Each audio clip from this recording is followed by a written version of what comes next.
सोनाब गफुर दखरा दुलाराय बर' फरायसा आफादनि गाहाय मावख' राजगर गफुर बिश्वनाथ जिल्लायाव दिनै 2 जुलाइ दाननि 2026 मायथाइयाव सोनाब गफुर दखरा एबसुआ गोलोम बोथोरनि बेसेन नाङै फोरोंथाय मावबादा बेखेवदों।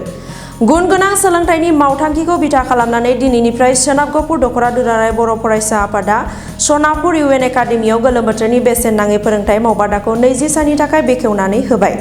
दखरा एबसुनि सिङाव थानाय गासै गंब्रै फरायसालिनि थाखो 9 आरो थाखो 10 नि फरायसा फरायसुलिफोरा बेसेन होनाङै सोलोंथाइ लाफैनो हासिगोन। बे हाबाफारिखौ बेखेवनानै होयो बिश्वनाथ जिल्ला एबसुनि नेहाथारि नितुल बसुमतारिया।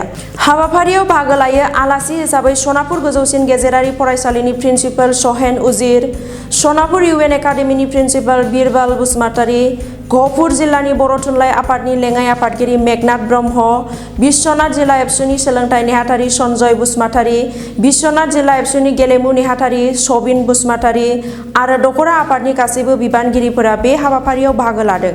बे गोलोम बोथोरनि बेसेन नाङै फोरोंथाय होनायाव गंथाम गोजौ फरायसालिनि फरायसाफ्रा बाहागो लायो। बे हाबाफारिनि सायाव गुवारै मा फोरमायखो आबुङै मिथिना लादो।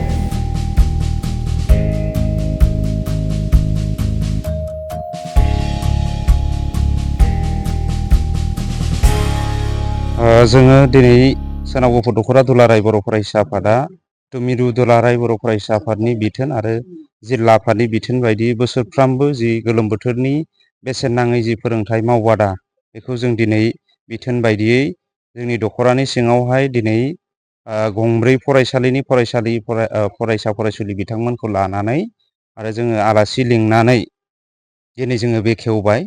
उद्देश्यआ बेनो फैबाय थानाय जि मेट्रिक आनजाद आरो 9 थाखोनि फरायसा फरायसुलिफ्रा जि थाखोआव साबसिनै उथ्रिसारो आरो फैबाय थानाय जि मिरु रोंगौथि सायख' आनजाद नैबेयाव जे मोजाङै मोजांसिन जिल्लानि गेजेरावनो बा दखरानि गेजेराव जि जौखोन्दो लाबोनो हायो नैबे थांखि मिजिं आरो गुन गोनां सोलोंथाइनि जि मावथांखिखौ बिथा खालामनानै जितु एबसुनि बिथोन बायदियै जों बे हाबाफारिखौ दिनै लादों आरो बोसोरफ्रामबो खुंबोबाय थायो, दिनैल' नङा आरो फैबाय थानाय जि बोसोरावबो जोङो बे हाबाफारिखौ मावफुंबाय थागोन। आरो जों दुखुनांथाव बाथ्राया बेसो जे जिथु दखरानि सिङाव गंब्रै फरायसालि दङ, दा गंब्रै फरायसालियावबो जोङो गंफा फरायसालियाव बे हाबाफारिखौ लाहैनो हायाखै। जिथु दखरायाबो गोबां एरिया जोंहा गुवार, बे हिसाबै जिथु आरो बोसोरफ्रामबो जोङो फरायसालिखौ जिथु सोलाय सोल' खालामनानै बे हाबाफारिखौ लाबाय थानाय जायो। देग्लाय जिथु गंब्रैबो फरायसालिनि फरायसा फरायसुलिफोरखौ जोङो नैबे सनापुर इउएन एकाडेमि बे फरायसालियाव फैनानै जिथु लाफैजानो लुबैदों आरो जोङो जिथु फरायसा फरायसुलिफोरनो फरायसालियाव थाङै जिथु लाइजाम हैनाय आरो दिथागिरिफोरनो जिथु लाइजाम दैथायहरनाय, लोगोसे फरायसा फरायसुलिफोरखौ फरायसालियाव थांनानै जों लोगो हमहैनानै जिथु खावलायहैदों जे बे हाबाफारियाव जेन बाहागो लाफैयो आरो बे हाबाफारिखौ जाफुंसार खालामो। दा गारजेनफोरखौबो जों बे समाव दखरा आफादनि जानानै खावलायहरनो सानदोंदि जाय फरायसा फरायसुलिफ्रा दिनै गोलोम बोथोरनि जिथु बन्द मोनदों होननानै जिथु न'आव ओरैनो थाहैनानै दङ, जे दिनैनिफ्राय हाबाफारिया जागायजेनबाय, जेन गाव गावनि फरायसा फरायसुलिफोरखौ गुन गोनां सोलोंथाइ लानायनि जि हाबाफारि, बे हाबाफारि बा मावथांखियाव जिथु बाहागो लाफैनो थाखाय दिथागिरिफ्रा नैबे सनापुर इउएन एकाडेमि फरायसालिसिम दैथायहरनांगौ। आरो जि सोलोंथाइनि जिथु दिनैनि जिथु बादायलु मुगा, बे बादायलु मुगायाव जिथु बादाय होनानै गाव गावनि फरायसा फरायसुलिफोरखौ जेन जाफुंसार खालामनायाव मदद खालामो, बे थांखि मिजिंखौ जेन गोसोआव लानानै गाव गावनि फरायसा फरायसुलिफोरखौ जेन बिसिम दैथायहरो। गोजोन्थों। दिनै सोनाब गफुर दखरा बर' फरायसा आफादनि जे गोलोम बोथोरनि बेसेन नाङै जे फोरोंथाय फ्रि कचिं जि मावबादा, बेयाव आंबो बाहागो लाफैनानै जोबोद गोजोननाय मोन्दों। मानोना जिहेतु फरायसा फरायसुलिफ्रा फरायसालियाव जि रोंबावनांगौ थानाय बे आयदाफोरखौ बिसोरो गाहायै मोनथाम आयदा, इंराजि, सानखान्थि आरो जेनेरेल साइन्स, बे मोनथाम आयदाखौ बेयाव फोरोंनो लादों। दा बे फोरोंनो लानायाव आसा खालामदों गासैबो फरायसा फरायसुलिफ्रा गावसोरनि जि फरायसालिफ्राव रोंबावनो थानाय बा माबा मोनसे गोनो गोथो थानाय, बे गोनो गोथोफोरखौ बिसोरो बेयाव जाहाथे माखासे एक्सपार्ट जिथुनाखि फोरोंगिरिफोरखौ बेयाव सोनाब गफुर दखरा बर' फरायसा आफादा थिसनदों। दा बिथांमोननि गेजेरजोंनो हयथ' फरायसा फरायसुलिफ्रा माखासे गुन गोनां जि सोलोंथाइ बा गावसिनि रोंनो थानाय जि आयदाफोर, बे आयदाफोरखौ बिसोरो बेयाव मोननो हागोन, आं बेखौ आसा खालामदों। बेथ' बिराद गिदिर बाथ्रायानो बारु। दा जियानो जाया मानो, दा बे बाथ्राखौ बुंनो थाङोब्ला जे जोंनि फरायसा फरायसुलि लोगोसे जों बिमा बिफा बिथांमोनखौ जों सांग्रांथि होनाया जोबोद गोनांथि दङ। मानोना फरायसा फरायसुलिफ्रा बिसोरो जि फरायनाय स्पिड गैयिनि थाखायनो बिसोरो बांसिन आरामाव थानो लुबैयो, माने गोदाव सोराव माने थानो लुबैयो। थारमाने दा बिसेसकै जेनेब्ला खना खनला बिसोरो उदां उदां थानानै मबाइल नायनानै बायदि रोखोम बिसोरो मोजां मोनो आरो ग्रुपाव गें जानानै बिदिनो गाज्रि निसा बुस्थुफोरखौबो जानायफोरखौ जों माब्लाबा नुयो।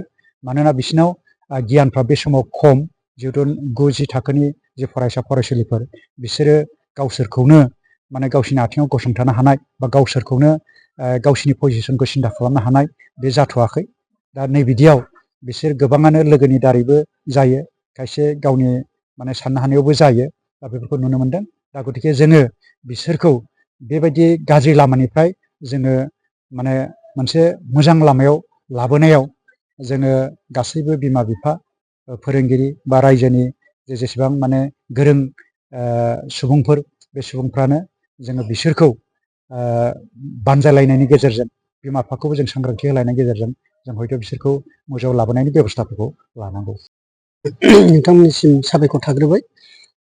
दा जोंहा दिनैनि बे जि फ्रि कचिं, बे जाबाय जोंनि दुलाराय बर' फरायसा आफादनि मोनसे बोसोरफ्रोमबो मावबाय थाग्रा मोनसे एजेन्डा मावथांखि। थिग बेबायदिनो दिनैनि सोनाब गफुर दुलाराय दख'रा बर' फरायसा आफादनि सिङाव थानाय आं सासे बिश्वनाथ डिस्ट्रिक्टनि नेहाथारि। थिग बे नेहाथारि हिसाबै आंखौ जिल्लानि सासे बिबानगिरि हिसाबै दख'रा आफादा प्रग्रामखौ बेखेवना होफैनो खावलायदों।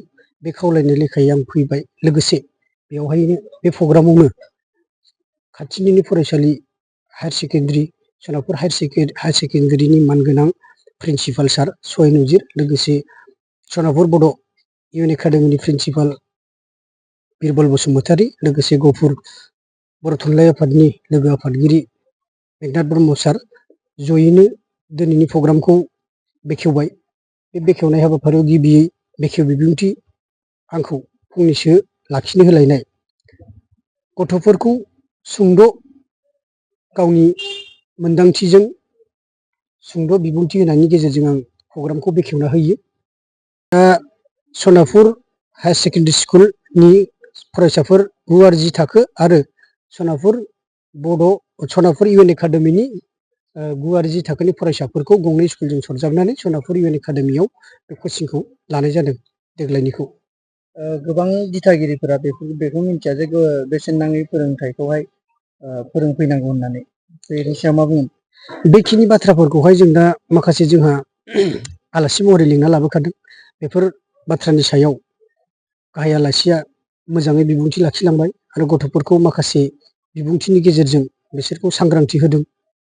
लोगोसे फरायनायाव, दानि जुगनि फरायनायाव माबायदि सिस्टेमै फरायलांनांगौ, माबायदि गावखौ हमथानानै गावनि थांखियाव सौहैनांगौ, बेफोरनि सायाव गुवारै जोंनि फरायसा आफादजों हांख्रायनानै लिंहरजानाय आलासि सारमोना गुवारै फरायसाफोरनि गेजेराव बेखेवनानै होनाय जाबाय। 9 आरो 10 थाखोनि इंलिस, साइन्स आरो मेथ्स मोनथाम साबजेक्ट, बे मोनथाम साबजेक्टनि गेजेराव बे मोनथाम साबजेक्टखौ फोरोंनाय जागोन।